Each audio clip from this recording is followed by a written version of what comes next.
What do chronic pain and trauma have in common?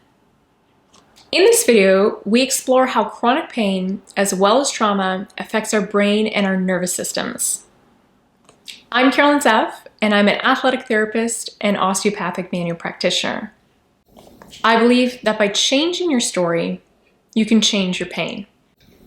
Now, many people who suffer with chronic pain or who have experienced trauma may also suffer with hypervigilance. Now, hypervigilance is an enhanced state of sensory sensitivity and protective behaviors that can bring about anxiety and/or depression.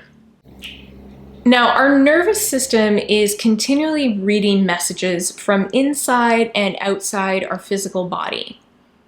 It also receives signals from our interactions with the people around us, and it bases its opinion on if these situations are safe or not by measuring them with similar past events we've had.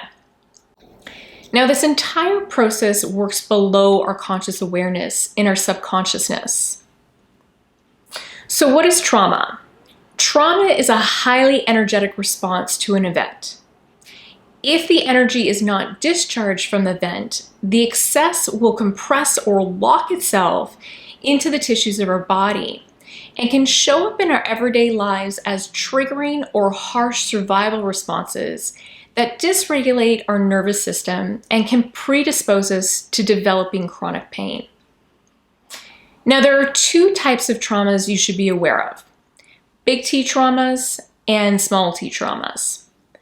Big T traumas are dramatic events like a soldier going to war or someone who's experienced rape, or really any type of violence against your person, especially around sexual abuse, verbal abuse, or physical abuse.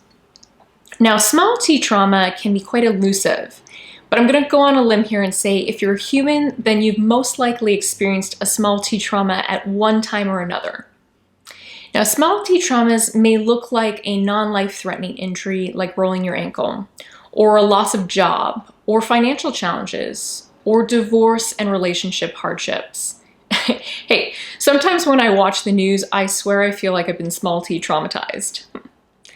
Now, for some of us, small t traumas may look like feeling big emotions as a kid and learning we needed to deny or suppress or disassociate from our feelings instead of attending to them, really to protect ourselves from feeling socially unacceptable or unlovable or not enough or unworthy, which is really quite traumatizing. So many of us do downplay small t traumas, saying things like, oh, it wasn't that bad, or others had it worse off than I did. I had a roof over my head, I had food on the table, so I really have nothing to complain about. Well, we have to remember that just because somebody had it worse off than we did doesn't mean our experience isn't valid. And it really actually affects our ability to feel safe in our body and in our environments, as well as our relationships with others. Now, this does keep our nervous system in a chronically dysregulated state of fight or flight or freeze and immobility.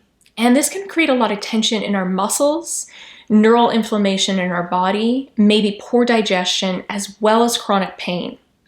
Here are 3 things to try to help regulate your nervous system when it's perceiving patterns of survival that were ingrained due to small t traumas. First off, become aware of situations or people in your day-to-day life that trigger an unpleasant emotional response. Step 2, don't get caught up with the unpleasant emotion. Instead, I want you to try here working on observing the feeling of that unpleasantness with curiosity and see where it's coming from. And then step 3, I want you to be compassionate with yourself to help settle your inner critic. So now, pain and trauma are both about feeling. And the antidote to pain and trauma is having a felt sense of being safe inside our bodies, inside our environments, as well as inside our relationships. And we can do this by starting to understand what it feels like to be in that regulated state in our nervous system. So try out those 3 things and see how you feel. I want to thank you so much for watching this video. I hope you found it helpful. If you did, please give it a like and share it with a friend.